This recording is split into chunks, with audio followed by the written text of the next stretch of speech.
Patrick, this video is for you in order for you to not feel pain in your lunges. So what I want you to think about is the same intention that you have when you're setting up for your squats. That's the same exact thing that you're going to do for your lunges, meaning we want to lift the toes up, we want to spread the toes apart, we want to place the toes back down and grip the floor with your feet. We want the weight to be in your pinky toe, your big toe, and your heel. We want to feel that sensation of corkscrewing the heels in and engaging through your butt. So when I say that, what I really want you to do is externally rotate through your thigh bone. And as you externally rotate from your thigh bone, you should feel something happening back on the backside of your body. So if I was to let go and just totally internally rotate or just stay relaxed, I wouldn't be having my butt turned on, right? So what I want you to think about is that you are active through your toes, you're gripping the floor with your feet, your arches are active, you're gonna externally rotate through your thigh bone by way of your glutes. So you're really corkscrewing the heels in and turning your glutes on. Next, you're gonna think about what's happening at the low abs so that you've got some stability through the front side of your core, because we've already created some activation and some stability through the backside just by that corkscrew sensation.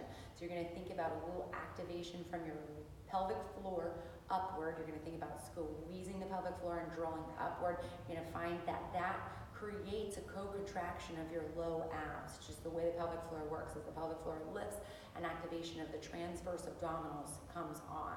So we're thinking about just a gentle activation of the low abs as well to help stabilize what's happening on the front side of the hips. We want to think about keeping our rib cage over top of our hips. We want to think about keeping our collarbones away from each other, that chest open, and a little activation through the lats, so underneath the armpits, through the middle of the back, so that lat and mid-trap area, okay? So that's your stabilization from the ground up. Nothing changes, even though we're going to take one leg behind you.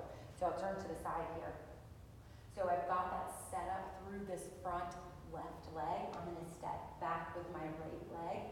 So now all I'm going to think about is dropping straight down, kissing the knee to the floor, and then driving through the heel of the left leg to come back up. The heel stays very heavy so that you're using the front leg butt and thigh to do the work, not around that knee.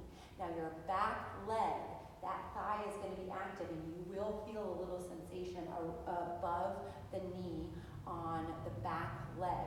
But what I want you to think about doing is keeping your core turned on, keeping your butt turned on, and really driving out of the front leg butt to bring you up to standing. The same thing would apply if, like, say you're going to do these box step-ups on your bench. So you would put one foot up, you would corkscrew into the box, so big toe, pinky toe, heel, corkscrew through that thigh, hinge over the leg that's up on the box. Try to keep your back flat, lean into that leg, use as little of that bottom leg as possible to come up, and then you're going to reverse the same exact way that you got up there. So you're going to hinge, let your leg start to reach for the floor, but go as slow as you can back down, okay?